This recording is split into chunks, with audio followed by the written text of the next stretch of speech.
Magandang araw mga tol. Galius Chapsoy TV ulit. Nandito tayo ngayon sa isang area ng manukan namin sa bakuran ng tito ko.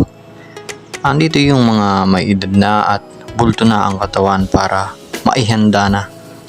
Andito yung mga karamihan sa mga manok namin habang patuloy pa ang pag-aayos dun sa bukid.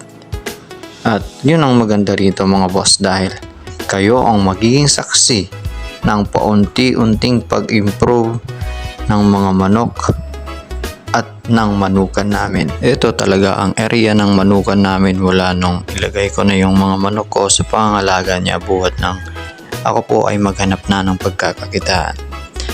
Dahil alam naman natin na hindi po biro ang gastos at panahon na binibigay natin sa ating mga warriors. Kaya nararapat lang na ilagay o ihanay lang natin sa kung ano o ilan lang ang kaya nating malagaan. Dahil kakaamot ka talaga sa hindi makati dahil sa laki ng gastos. Ayon nga sa mga ating mga naririnig at nakikita sa social media mula sa mga popular na personalidad sa kultura at larangan nating pinasok na to ay mag-alaga lang tayo na naayon sa kaya ng ating bulsa. Pero kung kaya nyo naman ng maramihan, sige lang mga tol, wala namang problema doon. Ang importante hindi natin napapabayaan ang ating mga alaga. Dahil kung ano ang ating ibinibigay sa kanila, ganun din ang performance na kanilang pinapakita.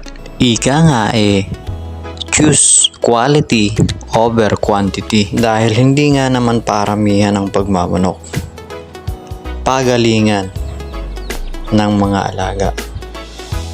At ngayon mga tol makikita nyo halo-halo po yung mga manok sa bukid namin. Andyan po yung mga tagalugin namin o yung mga native at saka wala kasi pang pangbakod, wala pang range net.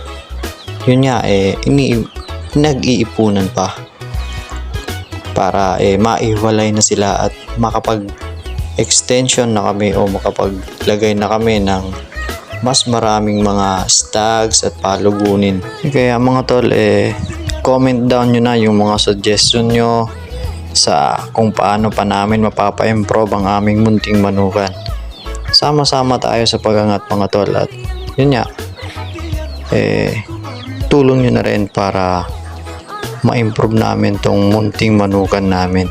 Talagang hindi angkop mga tol na walang bakod o partition man lang dahil ang nangyayari mga boss yung pakainan nila, yung patukaan dyan din tumutuka yung mga yung mga nakaalpas naming mga sisiyo medyo may mga sipon.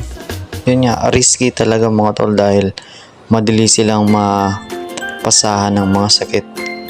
Kaya sa inyo mga tol, huwag niyong gagayahin to at talagang maglagay tayo. Mas mainam talaga mga boss na mayroong tayong lambat o ranging net kung tawagin. Plano talaga namin yun mga tol at konting kembot pa mabibili rin namin yun.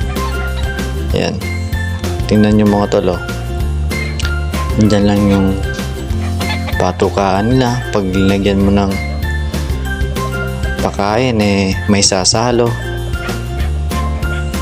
Yan ganyan lagi yung sistema, kaya hindi na muna namin linagyan yung iba pang mga tipi habang wala pa yung lambat namin para hindi namin maisakripisyo yung mga manok. Dahil yun nga mga tol, ayon nga sa experience namin, mas magastos kung mga sakitin yung mga manok nyo.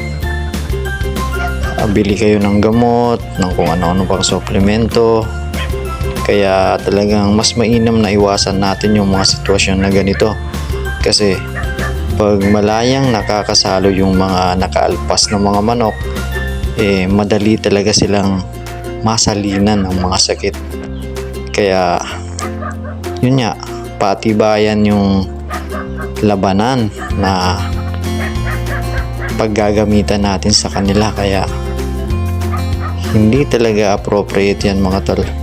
Dapat matitibay at mga healthy yung mga maproproduce natin At sa inyo mga tol na meron kayong mga parokyano, kailangan talaga mga quality yung may bibigay natin para sunod-sunod yung dating ng blessings. Hayaan nyo mga tol, at pag nakabili na kami ng range net namin, ipapakita natin yung paglalagay. At para naman makakuha kayo ng mga idea o mga tips na mga pamamaraan namin. Talagang risky to mga tol na ganito yung sitwasyon, kasi halimbawa bigyan kayo ng isang senaryo. May dadaan ng mga inahin, hahabulin nila, nakatali sila. Tsaka mababanat yung mga paa nila. Risky talaga at prone sila sa mga injury pag ganon. Mas maganda kung walang nakaalpas ng mga inahin dahil wala silang hahabulin. Yun nga, tsaka yung mga sisiw mga tol, kasi may mga mainiti ng ulo ng mga tandang natin pag sumalo yung mga sisiw. Experience namin yan dito mga tol, parang pinapalo nila. Madami yung mga cases na ganun, nai-injury yung mga sisiw, mga inahin. Yun nga, talagang huwag niyong tutularan yung ganitong sitwasyon. Kasi nga kung hindi nga lang crowded na talaga dun sa isang area namin, hindi kami maglalagay rito habang wala pa yung lambat o yung magiging partition nila. Kasi andito yung mga native namin, yung mga pang table consumption lang namin. At yan mga tol, pansamantala ko na muna kayong bibitinin sa kwentuhan natin, at kita-kita na ulit tayo sa mga next videos namin. At huwag niyong kalimutang mag-comment kung ano yung mga sitwasyon na na-encounter nyo at yung mga diskarte nyo para tuloy-tuloy ang kwentuhan natin. Maraming salamat mga boss. Gallius Chapsoy TV, may pangarap at matutupad.